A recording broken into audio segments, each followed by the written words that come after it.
দেখুন, তারা বলতে পারছে সবকিছুর পিছনে এই ঘটনার যে ছাত্রীটি প্রকাশ করতে পেরেছে, হিম্মত দেখিয়ে এফআইআর করতে পেরেছে, তার জন্য চেন রিয়াকশন শুরু হয়েছে। কসবার ঘটনা এটা একটা হিমশৈলের চূড়া মাত্র। এই ঘটনা বাংলার কলেজে কলেজে চলছে। ইতিমধ্যেই সুকান্ত মজুমদার মুখ খুলেছেন, তিনিও প্ল্যান করেই সবটা হচ্ছে এবং আমাদের কাছে খবর রয়েছে ক্যামাক স্ট্রিট থেকে আদেশ গিয়েছে। কেন্দ্রীয় শিক্ষা প্রতিমন্ত্রী কি বললেন দেখুন। প্ল্যান করেই হচ্ছে এবং আমাদের কাছে খবর ক্যামাক স্ট্রিট থেকে আদেশটা গেছে যে রাজনা যে কথাগুলো বলেছে তাকে অ্যাটাক করে কথাগুলো বলতে হবে এবং সেটা মহিলারা বলবে এবং তৃণমূল কংগ্রেসের এরকম যারা বংশ পরম্পরায় করে খাচ্ছে এই সমস্ত পরিবারের মেয়েরা বলবে। কসবা কাণ্ডে রাজন্না হালদার টিএমসিপি সাসপেন্ডেড নেত্রী, তিনি মুখ খোলার পর কিন্তু শাসক দলের পক্ষ থেকে একের পর এক মন্তব্য এবং তাতে তৈরি হচ্ছে নতুন নতুন রাজনৈতিক জল্পনা। আর এবার তৃণমূল কাউন্সিলর জুঁই বিশ্বাস তার ফেসবুক পোস্ট, প্রাক্তন টিএমসিপি নেত্রীর নাম না করে মন্তব্য করলেন তৃণমূল কাউন্সিলর জুঁই বিশ্বাস। যোগ্যতা বিচারের জন্য যোগ্যতা লাগে, যারা একে মাথায় তুলেছিলেন তাদের যোগ্যতা নিয়েও সন্দেহ আছে।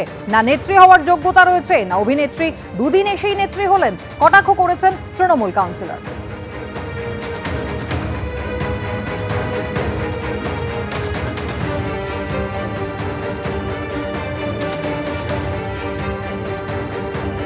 অন্যায় হয়ে থাকে সেই ভাষার কথা কেন বলছেন? নির্দিষ্টভাবে বলুক কার বিরুদ্ধে অভিযোগ রয়েছে, সেই নামগুলো উনি প্রকাশ করুন, সেই প্রমাণপত্র নিন, সেই প্রমাণ নিয়ে আপনি পুলিশ প্রশাসনের কাছে যান। বা দলকে যখন উনি, এখন তো সাসপেন্ডেড, কিন্তু যখন উনি দলে ছিলেন, দলের সভাপতিকে চিঠি লিখে জানিয়েছিলেন যে এই ধরনের ঘটনা ঘটেছে, তা যদি থাকে চিঠি প্রমাণ সহকারে তিনি সেটা প্রকাশ করুন।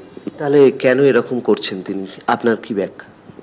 দেখুন, আমি জানি না কার কি পার্সোনাল এজেন্ডা আছে, কার কি পার্সোনাল রিভেঞ্জ আছে কারোর উপরে, সেটা তো বলা সম্ভব নয়। যদিও আমার সঙ্গে কেউ অন্যায় করে থাকেন, সে তো আমি চুপ করে থাকবো এত বছর? যে ভিকটিম আমরা দেখেছি বেশিরভাগ ক্ষেত্রেই তাদের মুখ টিভির পর্দায় দেখানো হয় না, কিন্তু এক্ষেত্রে তো তিনি সেজে গুজে যথেষ্ট পরিমাণে চিৎকার করে করে বলছেন।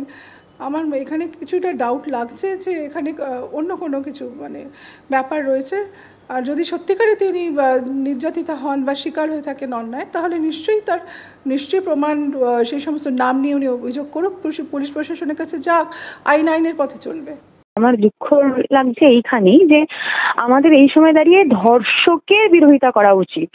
আমাদের একসঙ্গে মিলে এই ধর্ষকের মতো আরো যে দাদারা রয়েছে তাদের বিরোধিতা করা উচিত, কিন্তু আমরা এইখানে দাঁড়িয়ে এখনো পর্যন্ত এমন পরিস্থিতির মধ্যে রয়েছি যে একে অপরের বিরোধিতা করছি এবং যার বিরোধিতা করছি সেও তৃণমূল কংগ্রেস, যে বিরোধিতা করছে সেও তৃণমূল কংগ্রেস। এটাই আমার দুঃখের বিষয়। বাকি আর আমার কিছু বলার নেই ওনার সম্পর্কে ব্যক্তিগত, কারণ আমার ব্যক্তি রুচি এটা আমাকে কোনোদিন শেখায়নি বা আমার পারিবারিক শিক্ষা শেখায়নি যে কারোর বিরুদ্ধে নিম্নরুচির মানসিকতার পরিচয় দিতে বা কারোর বিরুদ্ধে কোনো খারাপ কথা বলতে, যদি সে আমার নিজের দলেরই লোক হয়। তা আমি এই বিষয়ে ওনার সম্পর্কে কোনো কথা বলবো না, সেটা ওনার মনে হয়েছে উনি বলেছেন, আমার মনে হচ্ছে আমি বলছি। আমাকে মাথায় তুলেছে তো মমতা বন্দ্যোপাধ্যায় আর অভিষেক বন্দ্যোপাধ্যায়, তাহলে উনি যদি মমতা বন্দ্যোপাধ্যায় আর অভিষেক বন্দ্যোপাধ্যায়ের যোগ্যতা নিয়ে কথা বলেন, সেটা তো তাহলে দিদি এবং দাদার দেখা উচিত। আমি এইটাই আশা রাখবো দলের কাছ থেকে। এর আগে কসবা কাণ্ডে মুখ খুলে দলের রোষে পড়েছিলেন রাজন্না। অভিযোগ করলে এই কমপ্লেনিং কিডের তকমা দলকে কালিমালিপ্ত নয়, শুদ্ধ করাই তাঁর লক্ষ্য। রবিবার এবিপি আনন্দ স্টুডিও এসে কান্নায় ভেঙে পড়েছিলেন সাসপেন্ডেড টিএমসিপি নেত্রী রাজন্না হালদার। প্রথম বিষয়, আমার অভিযোগ দুটো ক্ষেত্রে ছিল। এক, যে তৃণমূল ছাত্র পরিষদের অন্দরে এরকম অনেক মনোজিৎ মিশ্ররা লুকিয়ে আছে, তাদেরকে শনাক্ত করে দল তাদের জন্য নির্দিষ্ট শাস্তি ব্যবহার করুক। আর দ্বিতীয় বিষয় হচ্ছে আমার বিকৃত ছবি এআই করা বিভিন্ন এইসব দাদারা, মনোজিৎ মিশ্রের মতো দাদারা তাদের জুনিয়রদের ফোনে হোয়াটসঅ্যাপে পাঠাতো এবং পাঠিয়ে পৈশাচিক আনন্দ উপভোগ করত। অতীন ঘোষের কন্যা প্রিয়দর্শিনী, তিনি বলছেন যে দলকে তুমি এখন জ্বালালে, কসবা কাণ্ডটা ঘটলো, বিশেষ করে সময় নিয়ে প্রশ্ন তুলে দিয়েছেন তিনি। 21শে জুলাইয়ের সঙ্গে এরকম একটি ঘটনাকে যুক্ত করে দেওয়াটাই প্রথম বড় অপরাধ। আর দ্বিতীয় বিষয়, আজকে আমি বক্তব্য রেখেছি, প্রতিবাদ করেছি, শুধু এই প্রতিবাদ নয়, মনোজিৎ মিশ্রের মতো দাদারা রয়েছে সেই প্রতিবাদও করেছি, সেই বক্তব্যও তুলে ধরেছি দলের কাছে। তাই জন্য আজকে বিভিন্ন মেয়েরা আমার কাছে এসে বলতে পারছে, দিদি তুমি ঠিক বলেছো, এরকম আরো অনেক দাদারা রয়েছে। 21শে জুলাই খুব মর্মান্তিক একটা ঘটনা ঘটেছিল।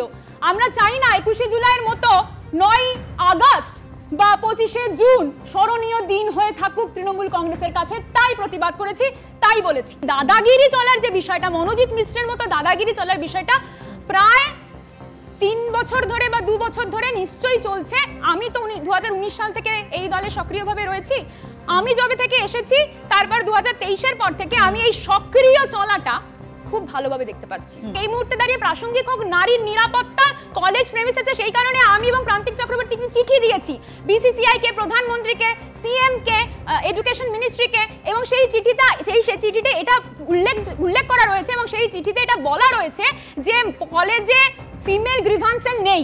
কেন নেই, কেন থাকবে না? মনোজিতের যোগ্যতাই নেই ওই কলেজে চাকরি করার মতো।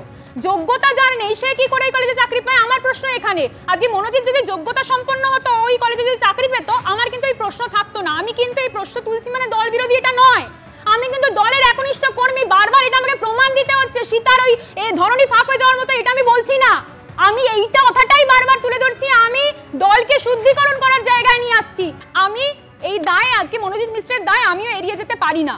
সেই প্রসঙ্গে যদি বলে থাকে তাহলে আমি অপরাধী, 100 বার আমি অপরাধী। আমি অপরাধী বলে আমি ভুলকে ভুল বলছি, আমি ঠিককে ঠিক বলছি, আমি অন্যদের মতো বলছি না। ওটা রাজন্যার আসল ছবি। রাজন্যা এখন ফেসে গিয়ে বলছে এই করা বিকৃত ছবি, আমাকে